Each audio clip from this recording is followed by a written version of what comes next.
You lie in bed at 2 a.m., staring at the ceiling, the blue light of your phone finally fading from your retinas. You feel drained, yet restless. You just spent 3 hours scrolling, watching, consuming. You ate the food you craved. You bought the thing you thought you needed. You got the attention you were desperate for. But now, in the silence of the night, you are left with a terrifying question. Why do I still feel empty? You tell yourself, if I just had a better job, I would be happy. Or, if I just had that person, the chaos in my head would stop. You treat your happiness like a destination, a place you will arrive at once you have consumed enough. But deep down, you know the truth. The hunger doesn't go away when you feed it. It waits, it sleeps, and then it wakes up, hungrier than before. You are not fighting a bad habit. You are fighting a fundamental flaw in the human condition. You are standing on the edge of a void that has swallowed kings, emperors, and sages for thousands of years. This isn't a modern struggle. 5,000 years ago, in the ancient texts of the Mahabharata, a king named Yayati faced this exact storm. He didn't just chase pleasure for a weekend or a year, he chased it for 1,000 years. And his story is a dark mirror to your life today. Welcome to Mind in Pixels. Let's walk through the fire together. To understand Yayati, we must understand the blood that ran in his veins. He was not a common man. As the source texts tell us, he was the son of Nahusha, a king so powerful he once ruled the heavens. He belonged to the lunar dynasty, the Chandravamsha. These were men of high passion, deep intellect, and terrible mistakes. Yayati was a ruler of the entire earth. He was virtuous, performing sacrifices, protecting the people, but inside him there was a seed of something dangerous, a seed of dissatisfaction. His life was complicated by two women. First, Devayani, the daughter of the great sage Shukracharya, the guru of the Asuras, and second, Sharmishta, the daughter of the Asura king Vrishaparva. Through a twist of destiny and a quarrel over clothes by a riverbank, the princess Sharmishta became the maidservant of Devayani. Yayati married Devayani, but the storm of desire does not respect vows. When Sharmishta, beautiful and desperate for a child, approached him in the secret Ashoka gardens, begging him to fulfill her womanhood, Yayati's resolve crumbled. He saw her beauty, he heard her logic that a friend's husband is also a husband, and he gave in. He thought he could manage it. He thought he could balance the chaos. But secrets in the Mahabharata are like fire wrapped in cloth. They always burn through. The truth came out, as it always does. Devayani discovered the betrayal. She saw the children Yayati had fathered with her maid, and realized she had been played. Her rage was not the anger of a wife, it was the fury of a sage's daughter. She ran to her father, Shukracharya. Imagine the scene. The great guru of the demons, a man who could revive the dead, seeing his beloved daughter weeping, his anger was absolute. He looked at Yayati, a king in the prime of his life, a man proud of his virility and strength, and he uttered a curse that would freeze the blood of any man. Since you are so fond of sensual pleasure, let old age strip you of it instantly. May you become decrepit, weak, and impotent this very moment. It wasn't a slow decline. It was an instant collapse. One moment, Yayati was a powerful warrior king, his skin tight, his muscles iron, his hair dark as the midnight sky. The next moment, gravity took him. His skin withered like a dried leaf. His hair turned white and thin. His teeth shook in his gums. His back bent under the weight of invisible years. He was trapped. His mind was still young, full of desire, full of lust, full of plans. But his body was a wreckage. He was a prisoner in a decaying cell.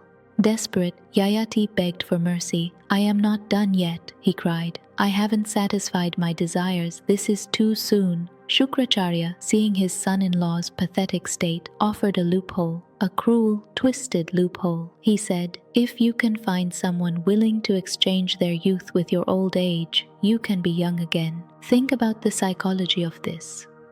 Yayati, a father, was now told he could cannibalize the life of his own children to feed his hunger. And because the void of desire is so terrifying, he agreed. Yayati summoned his 5 sons. This scene, recorded in the Adi Parva, is one of the most heartbreaking dialogues in human history. It reveals the utter selfishness of addiction. He called his eldest Yadu. Yadu, my son, Yayati said, his voice trembling with age. Take this decrepitude. Let me live in your youth for 1,000 years. When I am satisfied, I will give it back. Yadu looked at his father, this groaning, wrinkled shell, and he refused. He said, Old age brings white hair, weakness, and the mockery of women. I cannot eat what I want. I cannot live as I want. I am not ready to die while I am still alive. I will not take it. Yayati, blinded by his need, cursed his firstborn. Because you refused your father, neither you nor your descendants will ever sit on the throne. He moved to the next. Turvasu, Drayu, Anu. One by one, he begged them, Give me your skin, give me your strength. Let me use your body to satisfy my mind. One by one, they refused. They saw the horror of what he was asking. They saw that he was asking them to become ghosts so he could remain a king. And one by one, Yayati cursed them. His love for his children had evaporated. All that was left was the chaos of his own need. Finally, he turned to his youngest son, Puru. Puru, who was barely a man. Father, Puru said, if this is what you need to find peace, take it. I will bear your gray hair. I will bear your weakness. Take my youth and enjoy the world. And Yayati took it. He didn't hesitate. He didn't say, No, my son, this is wrong. He utilized his mystic power and transferred the decay to his boy. Instantly, Puru withered into a trembling old man, while Yayati stood up, his chest swelling with the stolen vitality of his own son. He was young again, he had the world at his feet, and he had 1,000 years to enjoy it. For 1,000 years, Yayati lived like a god. The texts describe his life in vivid detail. He did not just rule, he consumed. He spent his time in the gardens of Nandana, the playground of the gods. He dallied with the Apsara Vishvachi. He conquered enemies. He accumulated gold. He feasted on the finest foods. He drank the sweetest wines. Every season was a celebration. When it was summer, he found cool lakes. When it was winter, he found warm embraces. He had no limits, no one to tell him no, no body to tell him stop. He had the energy of a 20-year-old and the resources of an emperor. Imagine having everything you currently desire. Imagine having the money, the looks, the energy, and the time to do whatever you want. For 10 centuries, you think you would be happy, don't you? You think, if I just had that, I would settle down. But Yayati teaches us the terrifying truth about the human mind. The void does not shrink when you throw things into it. It expands. Year 100 passed. He wanted more. Year 500 passed. He felt a strange itch, a restlessness he couldn't name.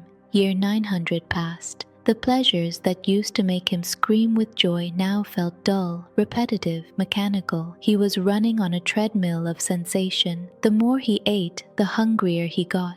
The more he slept, the more tired he felt. He was chasing a horizon that moved further away with every step. He was the perfect consumer, and he was perfectly miserable. At the end of the 1,000th year, Yayati stood in his garden. He looked at his hands, still young, still strong, but inside, he was ancient. He was hollowed out by the sheer exhaustion of chasing happiness. He remembered his son, Puru, who had spent 1,000 years sitting in a palace, withering away so his father could party. The guilt, the shame, and the clarity hit him all at once. He went to Puru. He looked at his son, who looked like his grandfather, and Yayati spoke the words that are the core of Indian psychology. These words are recorded in the Sambhava Parva of the Mahabharata, and they are the key to breaking your own chains.